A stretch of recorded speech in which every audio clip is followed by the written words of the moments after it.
उपासनीयम नितराम जनैः सदा प्रहाण ये ज्ञान तमोनुवृत्ते सनंदनाद्यैर्मुनिभिस्तथोक्तम श्री नारदायाखिल तत्व साक्षिणे।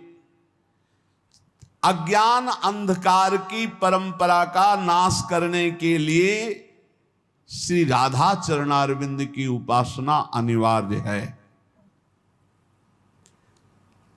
अगर पूर्ण अज्ञान का नाश करके प्रेम में डूबना है तो श्री जी के चरणों का आश्रय ले लो। गोस्वामी तुलसीदास जी बड़ी प्रवीणता से श्री जानकी जी के चरणों में देख, जब किसी को विशिष्ट प्रेम मिला है प्रभु का तो प्रभु की प्रियतमा से ही प्राप्त हुआ है। जनक सुता जग जननी जानकी अतिशय प्रिय करुणा निधान की ताके जुग पद कमल मनाऊं जा सुकृपा निर्मल मति पाऊं। प्रभु को निर्मल चाहिए ना, निर्मल मंजन सो मन पावा। कहां से होगा? बोले सियाजू की कृपा से होगा। प्राण प्रीतमा श्री राम जी की हे जनक नंदनी आपके जुगल चरणारविंद की वंदना करता हूं। आप मेरी मति को निर्मल प्रेममय कर दीजिए। कभी किसी को कहीं भी विशिष्ट प्रेम, देखो हनुमान जी महाराज को सियाजू ही प्रेम दे रही। राम रसायन तुम्हारे पासा सदा रहो रघुपति के दासा। तुम्हारे भजन राम को पावे। तुम्हारे भजन, ये सिद्धांत है, सिद्धांत है। बोले अपार अज्ञान अंधकार का नाश करके परम प्रेम प्रकाशित यदि हृदय में करना है तो श्री जी के चरणों का आश्रय लो। राशेश्वरी, सर्वेश्वरी, निकुंजेश्वरी श्री लाडली जी, जो इनकी उपासना करता है, सनंदन आदि महामुनियों ने, तत्वज्ञाताओं ने यही उपदेश किया है। नारद जी आदि ने, सनक सनंदन सनातन सनत कुमार और तत्वज्ञानियों ने यही उपदेश किया है। इनकी कृपा के बिना शुद्ध तत्वबोध होना, प्रेम प्राप्त होना, यही एक स्वरूप से आत्मविद्या के रूप में विराजमान है। बिना श्री जी की कृपा के न बोध होता है न प्रेम होता है। नान्या गति कृष्ण पदारविंदात् संदृश्यते ब्रह्म शिवादि वंदितात् भक्तेच्छयोपत्तसु चिन्त्य विग्रहा दचिंत शक्ते रविचिंत शासयात्। ब्रह्मा शिव आदि देवेश्वर भी जिनकी वंदना करते हैं, भक्तों की इच्छा के अनुसार जो चलने लगते हैं, देख लो ब्रह्मा शंकर आदि जिनकी चरण वंदना करते हैं और जो भक्तों की इच्छा के अनुसार चलने लगते हैं, इतने भगवान अधीन हैं अपने भक्तों की इच्छा के अनुसार चलने लगते हैं। आप सोचो ना, ये कैसे हो सकता है कि सारथी के पद में वो बैठे हुए हैं जिनके चरण रखने की चौकी को भगवान शंकर ब्रह्मादि नमस्कार करते हैं। ध्येयम सदा परिभवग्नम अभीष्ट दोहम तीर्थास्पदम शिव विरंचिनुतम शरण्यम। जो भक्तों की इच्छा के अनुसार चलने लगते हैं। एक बार अगर दुर्योधन को ठीक से समझाया जाए तो हे श्री कृष्ण, हो सकता है वो समझ सकता है। युधिष्ठिर जी ने कहा तो जैसी आप आज्ञा करें, तो आप संधि के लिए जाइए। आप संधि दूत बन के जा रहे हैं। कौन?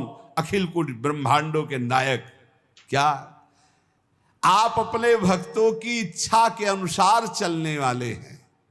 पहले आप भक्त बनिए, पहले आप जोई जोई प्यारो करे सोई मोहि भावे, तब भावे मोहि जोई सोई सोई करे प्यारे। परम सुंदर, परम चिंतन करने योग्य, परम सुंदर लीला शरीर धारण करने वाले अचिंत शक्ति संपन्न प्रभु अब तो आपके चरणारविंद के सिवा हमारी कोई दूसरी गति नहीं है।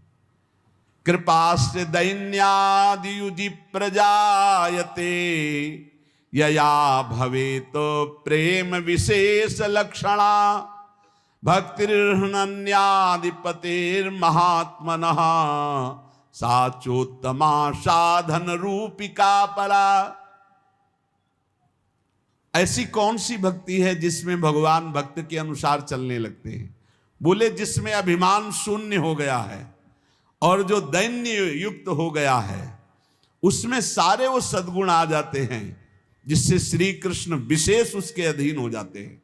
दैन्य अभिमान शून्य के हृदय में वो सारे सद्गुण आ जाते हैं जिन सद्गुणों से रीझ कर प्रभु अधीन हो जाते हैं। श्री कृष्ण की विशेष कृपा उस साधक उपासक भक्त पर है जो अभिमान शून्य और दैन्य है। जो सर्वेश्वर प्रभु के चरणों का प्रेम प्राप्त करना चाहता है, वो अभिमान न करे, दैन्य रहे, दीन भाव लाए। उत्तम साध्य भक्ति का लक्षण है दैन्य भाव, अभिमान शून्यता। और तो सब भक्ति साधारण भक्ति के अंतर्गत आती है। दैन्य और अभिमान शून्य होकर निरंतर अपने इष्ट के चिंतन में रहना, ये सर्वोत्तम भक्ति का लक्षण है। उपास्य रूपम तदुपासकस्य च कृपा फलम भक्ति रसस्ततः परम विरोधिनो रूपमथैत दाप्तेर गेयायमेर्था अपि पंच साधु भी। अपने उपास्य देव के सिवा कहीं भी हमारा कोई भी लगाव ना हो। प्रिया प्रीतम, प्रिया प्रीतम, कहीं भी लगाव होगा तो उपास्य देव से हटा देगा वो लगाव। संसार का लगाव कहीं भी होगा, हिरन में लगाव हुआ तो हटा दिया उपास्य देव से। ऐसे महापुरुष को जिनके स्वयं पिता भगवान ऋषभ देव जी हैं, भगवान के अवतार हैं, वो इतना गाढ़ प्रेम हिरन से हो गया, लगाव हो गया कि भगवान का भजन साधन पूजन सब छूट गया। अपने उपास्य देव से हटकर कहीं लगाव नहीं होना चाहिए। ढूंढ लो अपने हृदय में कोई भी खान पान वस्तु व्यक्ति स्थान उपास्य देव से बढ़कर कहीं लगाव नहीं। उपासक भगवान की कृपा का फल, भक्ति रस का आस्वादन, भगवत प्राप्ति के विरोधी भावों का त्याग, ये उसमें जागृत हो जाता है। जब उपास्य देव में दृढ़ भाव आ जाए, उपास्य देव में दृढ़ भाव, बहुत कठिन है उपास्य देव में आसक्त होना। जगत गुरु माधवाचार्य जी श्री भगवान का जो नित्य निरंतर स्मरण करते हैं, अंतकाल में भगवान की विस्मृति का समय आता है, क्योंकि अंतिम समय जो मरने के समय दुख होता है, सैकड़ों हजारों भिक्षु एक साथ मारे डंक तो जो कष्ट होता है, ऐसी पीड़ा होती है। मरने की जन्मत मरत दुशाह दुख हुई। मरण काल के समय ऐसी भयंकर पीड़ा होती है, नस नाड़ियों में वात पित्त कफ कंठ अवरुद्ध हो जाता है और यमदूत उसे पासों से जकड़ते हैं, फिर खींचते हैं जीवात्मा को। उस समय भारी भय, भारी घबराहट, भारी पीड़ा तो मूर्छित हो जाता है। उस समय भगवान की स्मृति नहीं रहती। इसलिए जो नित्य निरंतर स्मरण करता है तो अंत समय भगवान उसका स्मरण बन जाते हैं। उस दुख के समय भगवान का रूप प्रकाशित होता है करुणा करके और नाम चलने लगता है, बस जीव का परम कल्याण हो जाता है। धाम में क्यों बार बार कहते हैं कि कैसा भी हो भगवत प्राप्ति हो जाएगी। एक श्लोक में श्रीपाद कह रहे, सापराधेश्च ये राधा पदमाधाय चेतसी बसति वृंदा विपिने नन्यान धन्यान नमामितान। ये बहुत बड़ी बात है। जो वर्तमान में अपराधी है, अपराध कर रहा है वर्तमान में, और वृंदावन रह रहा है, पर वो किशोरी जी के चरणों का आश्रय लिए है। ये खास बात हो गई। तो बोले वृंदावन में वास करते हुए जब उसका शरीर छूटेगा तो बड़भागी भक्तों के पद को प्राप्त होगा। धन्यान नमामि तान, मैं नमस्कार करता हूं उसको। क्यों? क्योंकि यहां जब शरीर छूटेगा तो उसके भजन का परिणाम नहीं देखा जाएगा। उसके अंतिम समय में श्री जी की सखिया के राधा नाम स्मरण कराएंगे और वो परम पद को प्राप्त हो जाएगा पक्का। अंतिम समय सापराधाश्चे ये राधा पद माधाय चेतसी, सापराध अपराध सहित, पर वो किशोरी जी के चरणों का आश्रय लिए। ये भाई हमारी आदत है, हम ऐसा नहीं छोड़ पा रहे हैं। अब आप देखो आपका काम, लेकिन लाडली मैं आपका हूं, लाडली में वृंदावन नहीं छोड़ सकता, आपको नहीं छोड़ सकता, जब बुरे आचरण नहीं छोड़ सकता तो आपको कैसे छोड़ सकता हो? होता है स्वभाव में। आप कह सकते हो कि ऐसा कैसे हो सकता है, ऐसा होता है, होता है। स्वभाव बहुत विचित्र है, स्वभाव बहुत विचित्र। जो जैसा होता है।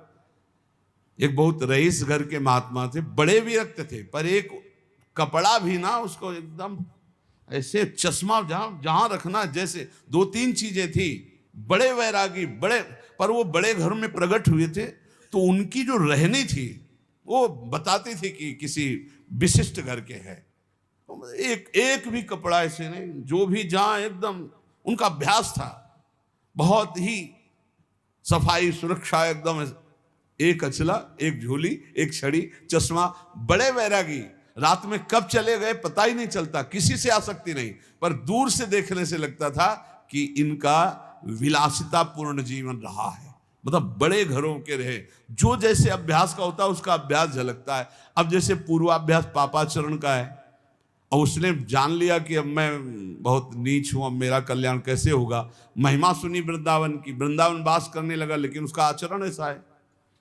बोले वो जब यहां शरीर छोड़ेगा, नियम लिया था कि वृंदावन वास किए हो, तो अंतिम समय राधा नाम स्मरण सखियां यहां कराती हैं। यह हमें हितधाम में श्री जी ने स्वयं अनुभव कराया था, ये दृश्य दिखाया था। तो कीर्तनिया बाबा ने कहा कहीं पढ़ा है क्या? उस समय वो सत्संग में आते थे। ऊपर गए कुटिया में, कहा एक प्रश्न है कि आपने आज नई बात हमें बताई कि जब यहाँ शरीर कोई छोड़ता है वृंदावन में, तो वृंदा सखी के आदेश से सखियां राधा नाम सुनाती हैं, तो ये आपने कहीं पढ़ा है क्या? तुम कहा अगर आप विश्वास माने तो हमने पढ़ा नहीं, लेकिन कल ही हमको यहाँ पढ़ाया गया था इस कुटिया के ऊपर, यही हमें स्वप्न में श्री जी ने ऐसा अनुभव कराया। तो वो स्वप्न जैसा नहीं था कि हमारी कोई कल्पना हो, वो सीधे परिचय दिया गया था वृंदावन का।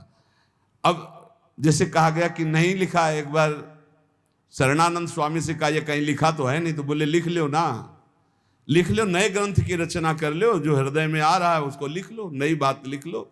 और ये विश्वास की बात है, पक्का विश्वास की बात है। श्री जी जो बोली थी, सापराधाश्चे ये राधा पद माधाय चेतसि वसति वृंदा विपिने अनन्यान धन्यान नमामितान, मैं नमस्कार करता हूं उसको, ऐसी गति को प्राप्त होगा वो।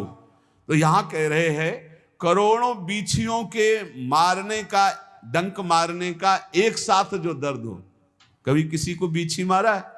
इतने लोगों बीछी मारा तो देखो बिजली का करंट जैसा एकदम बढ़िया स्वाद आता है, जिधर देखो उधर लहरें मारती। हाँ, हमारे वहां सेनपुर में तो बिछियां ऐसी थी जैसे काले चींटे घूमते हो, केचुआ की तरह सांप घूमते थे। बहुत पुराना स्थान, वहां तो हर समय अलर्ट, सावधान, बिच्छखापर, सांप, बिच्छू, किंग कोबरा, लंबा एकदम फल काढ़े से, और कितने क्वालिटी की सर्प ऐसे, वहाँ नील गाय, खरगोश, ये सब वहाँ बड़ा मनोरम। गंगा जी एकदम जैसा ऋषि मुनियों की भूमि, ऐसी श्री स्वामी मंगनानंद की तपस्थली सेनपुर। अब धीरे धीरे आधुनिकता सब जगह प्रवेश कर रही।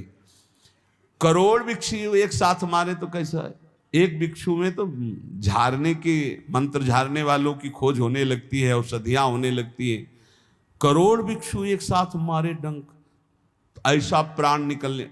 लेकिन वो भी छोटा होगा। जब कंठ अवरुद्ध होते, प्राण निकलते हैं जीव की बड़ी, उस समय भगवत स्मरण थोड़ी आता है। कोई भयानक कष्ट हो फिर आप परीक्षा करो अपनी कि तुम्हारा चित्त कहाँ है। यही तो भक्ति का रंग है, तुम्हारा चित्त कहाँ है। अब कोई कष्ट का विषय हो फिर देखो तुम्हारा चित्त कहाँ है। श्री जी में है, जीत गए, बढ़िया काम हो गया। संसार में है, घाटे की बात है। दुख में, साधारण दुख में नहीं, असाधारण दुख में तुम्हारी स्थिति कहाँ है। भयावह दुख में, भारी संकट, कहाँ गया मन? किसी के फोन नंबर पर, किसी पर नहीं, श्री जी पर। मेरी लाडली, मेरी प्रिया जी। ये अभ्यास आपको अंतिम समय बहुत बढ़िया काम करेगा। अगर जीवन भर भजन कर रहे हो तो अंतिम समय जब तुम्हारी बेहोश स्थिति होगी, उस समय भगवान तुम्हारा होश बन जाएंगे, प्रिया जी तुम्हारा होश बन जाएंगे और स्मरण चलने लगेगा। सब दुखों की स्थिति कर्मानुसार होती है। श्रीमन माधवाचार्य जी, सब दुखों को भोगना अनिवार्य है। जो प्रारब्ध बन चुका है कोई नहीं काट सकता। इसीलिए हम कहते हैं पाखंड में मत फंसो, ये आचार्यों की बातें समझो। शास्त्र रख के इसीलिए सामने चर्चा करते हैं कि इस शास्त्र में जो लिखा है, आचार्य जो कह रहे हैं, आचार्य भगवान ही कह रहे हैं। कोई जंतुर मंतुर टाल सकता है भला? भगवत रसिक जी कह रहे हैं, आचार्यों की बात समझो। अनहोनी नहीं होई कछु, होनी मिटे न कोय। देखो सीता दशरथ अति समर्थ तहां दोए। महापुरुष जन लिखे, सुनो ध्यान से। अनहोनी नहीं होई कछु, होनी मिटे न कोय। देखो सीता दशरथ अति समर्थ तहां दोए। अति समर्थ तहां दोए, राम भरता वशिष्ठ गुरु। बोले देख लो, जो होनी होना है वो हो के रहेगा, कोई पैदा नहीं हुआ कि टाल दे। इसीलिए हम चिल्ला चिल्ला कहते कि ड्रामे में मत फंसो, नौटंकी में मत फंसो। होनी जो होगी उसे कोई टाल नहीं सकता। बोले अति समर्थ हैं भगवान श्री राम। 14 वर्ष का वनवास होता है और सीता जी का अपहरण होता है, और समर्थ भगवान को विलाप करते हुए देखा गया। हे खग, हे मृग, हे मधुकर श्रेणी, तुम देखी सीता मृग नैनी। हा सीते, कहां हो तुम? सीता जी का हरण हुआ समर्थ पति श्री राम जी, ये विधान है उनका। दशरथ जी का मरण हुआ समर्थ गुरु वशिष्ठ जी। सब विधान रचने में सर्व सामर्थ्यशाली वशिष्ठ जी। समस्त योग, ज्ञान, भक्ति सबके आचार्य वशिष्ठ जी। कोई साधारण महापुरुष। कौशल्या जी का वैधव्य हुआ। कौशल्या जिनके पुत्र राम, उनको वैधव्य हुआ।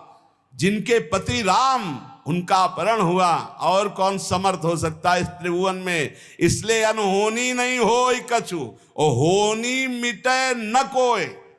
दूसरा उदाहरण दे रहे हैं। यदुवंशिन को नाश भयो, देखत परमेश्वर। देखते देखते भगवान के नाश हो गया यदुवंशियों का। बाएं जंघा पर दाया चरण रखे, पीपल की उसमें ऐसे बैठे हुए, सामने युद्ध हो रहा है। करोड़ों यदुवंशी आपस में कट कट के मर गए, मुस्कुराते रहे। होना है वो, होनी होनी है। क्योंकि होनी का इन्हीं के अंदर से संकल्प बनता है। कैसे इसको समेटे? तो सांब जी के हृदय में आया। सब 9 युवक थे कि बाबा लोगों को कुछ समझ में आता है, कुछ है कि ऐसे ही जटा बढ़ाए घूम रहे हैं, क्या करें? बोले देखो इनकी परीक्षा ली जाए। तो सांब को दुल्हन बनाया और उनके पेट में ऐसे कड़ा बांध दी ऐसे, और धीरे धीरे पकड़कर सब सहेलियां बन के गए और दंडवत किया। बोले स्वामी जी, ये नववधू गर्भवती है, क्या होगा इसके? तो बोले बेटा इसके वही होगा जो तुम्हारे कुल का नाश करेगा। वो तो ब्रह्म ऋषि और तत्काल इतना बड़ा मूसल निकला, किसी से सलाह नहीं ली, डर कर गए और महाराज उग्रसेन से कहा कि ऐसा ऐसा गलती हो गई। तो उनका ऋषियों का शाप तो भयंकर होता है, क्या किया जाए? बोले इसी को घस घस के समुद्र में फेंक देते हैं, इसी से श्राप हुआ है पूरा घस। एक छोटी सी कील बची, उसको मछली खा गई। वो कील व्याध ने अपने बाण की नोक में चढ़ाई, वो भगवान के चरण, भगवान से लेकर के पूरे यदुवंशियों का मेटिया मेट ये उन्हीं के संग। किसी ने सलाह नहीं ली थी भगवान से कि सांप हुआ है तो क्या किया जाए, क्योंकि उन्हीं बोले जो होना है उसे कोई टाल नहीं सकता, जो नहीं होना है वो हो नहीं सकता। यदुवंशियों को नाश भयो देखत परमेश्वर, परमेश्वर श्री कृष्ण के देखते देखते यदुवंशियों का नाश हो गया। और बोले अब परीक्षित का समय आया गिरने का। तो परीक्षित उर्ब्याल मृतक पहिरायो मौनी, वो मौन समाधि में थे, इनकी बुद्धि इतनी खराब हो गई कि मरा सर्प उनके गले में डाल दिया। तो श्रृंगी ऋषि ने साप दिया 7 दिन में तक्षक काटेगा। कोई रोक पाया? बड़े बड़े ब्रह्म ऋषियों की सभा, बड़े बड़े सब, कोई रोक पाया?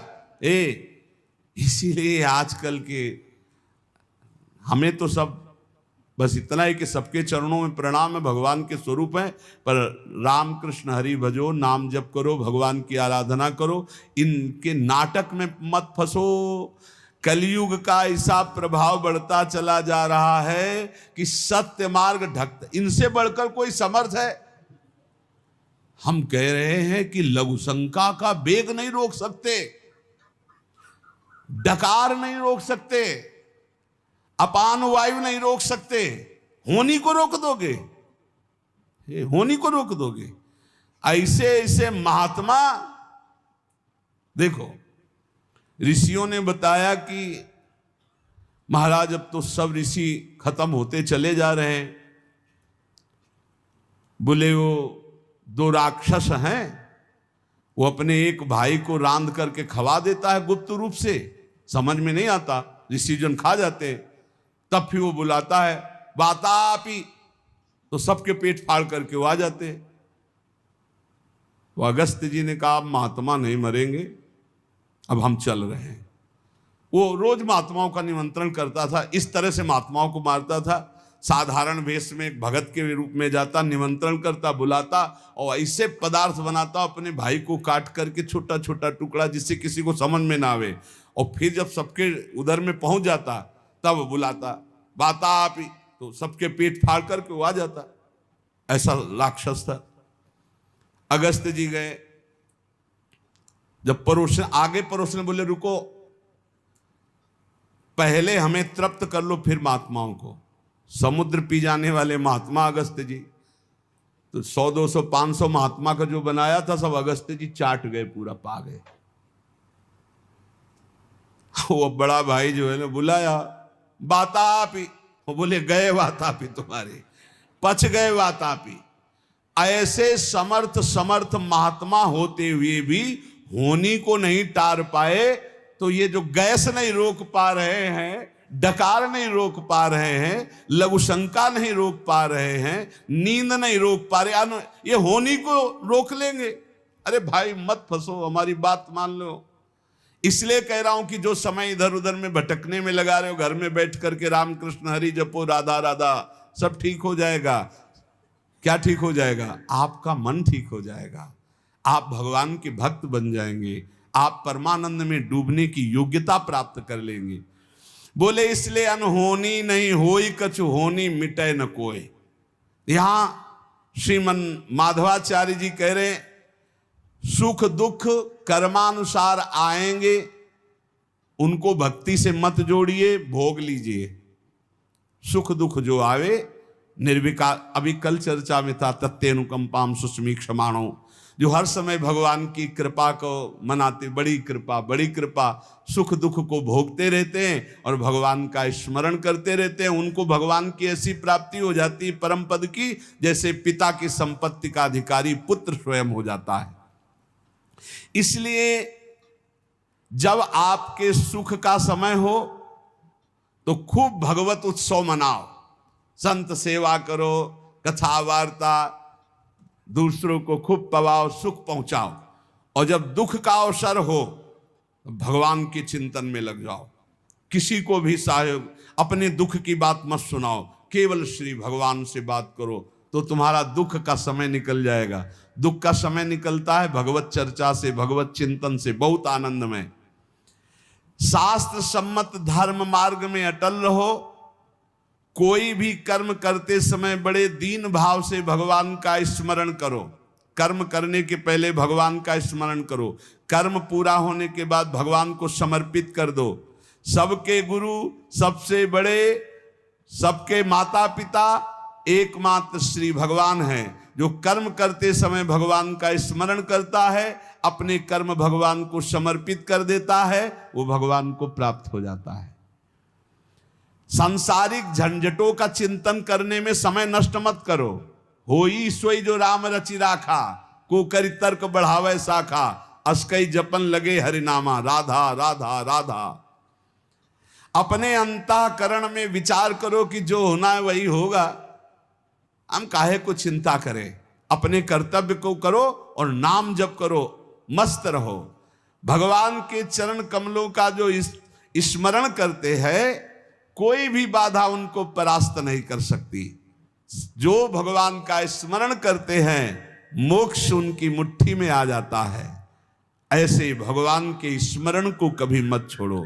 सज्जनों, हमारी निर्मल वाणी को सुनो। श्री माधवाचार्य जी, मैं दोनों हाथ उठा के कहता हूं, कसम खा के कहता हूं, भगवान की बराबरी करने वाला कोई नहीं है। फिर भगवान से बढ़कर कृपालु कौन हो सकता है? इसलिए एकमात्र भगवान से अपना संबंध रखो। ये बात समझो, आचार्य कितनी कृपा से कह रहे। मैं कसम खा के कहता हूं, हाथ उठा के कहता हूं कि भगवान से बढ़कर कोई कृपालु कौन हो सकता है? कोई नहीं। भगवान के बराबर कोई नहीं, तो उनसे बढ़कर कौन हो सकता है? इसलिए माता पिता भाई बंधु सब स्वार्थ का संबंध, एकमात्र भगवान से प्रेम करो। सब में भगवान की भावना करके भले राग कर ले तो अनुराग बन जाएगा, लेकिन शरीर राग में फंसकर जन्म नष्ट मत करो। यदि ऐसा तुमने माना तो इसी जन्म में भगवत प्राप्ति हो जाएगी।